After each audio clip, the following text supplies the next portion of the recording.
Ni nzuri za kwako. Mimi niko poa. Nataka kujua kitu kimoja, uhusiano wa hip hop na tuzo za filamu Tanzania. Okay. Hip hop imekuwepo muda kabla hata masuala ya filamu. Hip hop na filamu zina compensate vizuri sana, especially katika masuala ya soundtrack. Soundtrack kwa maana vile vitu ambavyo vinasikika nyuma ya filamu vinaendelea na vitu kama hivyo. Kwa mfano Jambazi liko linaingia ile hip hop ujue.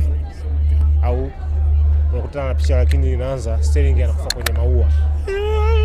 Ile ni hip hop na vitu kama hivyo. Okay. Movie nyingi au tamthilia nyingi tunaziona. Wengi wanaopewa mashavu kuimba hizo soundtrack za tamthilia ni wasanii wa Bongo Flava. Hatujaona kwenye hip hop. Nini kuna tokea mkwamo hapo? Kuna shida inakuwa wapi? Nafikiri ni kutokana na themes zilizopo kwenye hizo filamu zenyewe. Unajua unaweka watu kutokana na filamu yenyewe inakuwa inahusiana. Kwa mfano mtu anafanya filamu inahusiana na masuala ya maisha ya ghetto and stuff like that. Lazima wawekee watu hip hop kwa sababu ndio vitu ambavyo watu wanasikiza magetoni huko na vitu. Kwa hiyo ni waandishi wenyewe wa filamu ambao wanaandika hizo script au hizo story ndio huwa mara nyingi wanakuwa wanashinda kuconsider kuweka hip hop music kama background music. Okay. Appearance yako leo wewe kwenye tasnia hii ya tuzo za filamu Tanzania, unatuma message gani kwa rappers wengine ambao hawajahudhuria hafla hii hapa? Sina ujumbe wote kwa kutumia rappers ambao hawajahudhuria.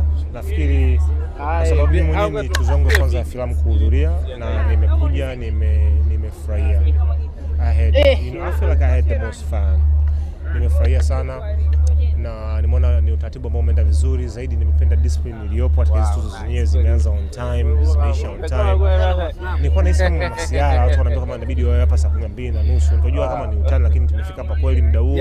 Kwa hiyo ratiba zimeenda kama ambavyo zimepangwa, tukutana watu wa press na vitu vingine. Kwa hiyo nawapa big up waandazi. Mheshimiwa Rais kutokea hapa Superdome Masaki, tuko na baba. Maandalizi mazuri, kila kitu kimeenda on time, mambo mazuri. Tumefurahi sana. Asante. For the next coming awards, unasuggest nini sasa fanyike au kiboreshwe? Nasaidia watu waendelee hivi, mambo yaendelee hivi, watu wabaki katika muda wao kama kawaida. Mimi ni balozi wa duka ambalo linaitwa. Tuongeze vipengele ili tuweze kuwa recognize au tuweze kuvitambua vipaji vingine vingi. Unajua filamu ina vitu vingi sana ndani yake.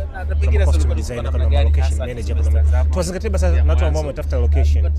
Umeelewa vizuri Sababu sio kila mtu anapajua. Ilikuwa tunzo za mbona kama una explain sana na unaigiza sometimes. Wajaji wa leo wamefanya kazi nzuri sana kwa sababu wametathmini ipi pumba na ipi mchele.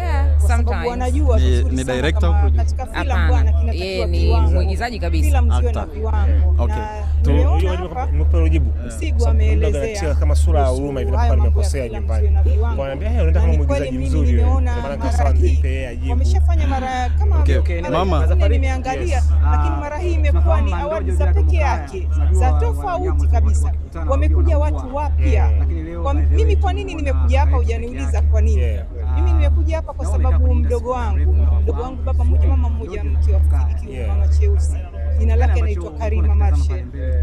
Ametengeneza filamu inaitwa Baraka. Nilikuwa natazama Domokaa pale lakini nilikuwa namuona Mandojo pembeni yake. Ni mara ya kwanza ametengeneza filamu na mara ya kwanza amepata award. Mandojo na mimi nitaachana mtoto wa nyumbani. Ni kitu kikubwa sana ambacho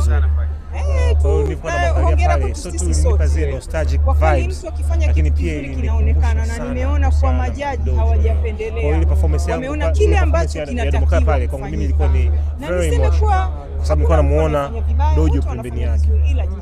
Okay, sawa, turudi kwenye tuzo na huko na ndio maana sikuwa surprise hata show yake ilivyoisha akapiga kibao kingine kwa baba mbona umetukimbia. Kuna watu wote wamenyanyuka. Nafikiri kwa kweli mimi leo sijavutiwa tena kimoja. Karibu. Okay, sawa, nasema turudi kwenye swala la awards. Huko na ya kuwekana kwenye maholi mapenzi yanatoka kwenye moyo wa mtu. Mama, unajisikiaje leo mapenzi ya kweli na mapenzi ya kweli mwanangu Besiri? Najisikia vizuri. Ndio nikampenda mapenzi nifurahie mapenzi. Hakuna hicho kitu. Mapenzi ni kila siku. Wewe unapoamua tu kuwa na mwenza wako, ukapeana raha, ukapeana furaha, basi ni kila siku. na mnajikuta kila siku nyinyi bado watoto wadogo, lakini haya mapenzi ya kupangiwa na tarehe. Okay, Baraka Tatu. Unajua kuna wengine leo wamekimbia, wamezima na simu. Unajisikiaje kwa na watu kibao hawana mtu hata mmoja? 11 categories. Sawa, sio jambo dogo. Tumpe hongera zake. Na mwanamke na wanaume zaidi ya 6. Nani atampost baada ya kupata tuzo? Happy Valentine. Najisikia vizuri kwa sababu sio jambo nilitegemea. Kwa hivyo ilikuwa ni beautiful surprise na kama kijizawadi fulani cha Valentine pia. Yeah, kwa hivyo nitoa shukrani tu kwa majaji waliokuwa wakaiangalia filamu na kuona ina mantiki. Lakini kwa nini siwepo siku ya kuchukiana? Ujumbe wanatuwekea siku ya kupendana tu. Kwa kuweza hata kuchukiana hakuna. Watuwekee na sisi tunawachukia. Na swali nguo nyeusi na siku. Faridi anahusika vipi kwenye Okay, Faridi anahusika kwenye music. Baadhi ya nyimbo zilizokuwemo mle Fido amezitengeneza. Tuzo yako hii unaidedicate kwa nani? Tuna tuzo 3. Ndio maana kiredio kwanza naomba uzimention tuzo wapi na wapi umepata tuzo. Kuna hii ya music score, kuna kimasikio tu kama antena za gari. Remember the second one. But kuna msanii wa kiume chaguo la watazamaji pia, ambayo kwa kweli nimefurahia sana yeye kuipata kwa sababu amefanya kazi kubwa mno kwenye ile filamu na amecheza uhalisia kama vile nilivyokuwa nautaka. Ahadi yako kwa mashabiki wako 2026 watarajie nini? Kwa kweli yani nimeanza, yani hii ni fungua mlango kwa sababu vitu vilivyokuwemo humu na vitu tatu nilikuwa nimeshaviandika. Yani ni out of this world kwa kweli. Ni vya mbele sana. Asante, nakutakia usiku mwema. Shukrani sana.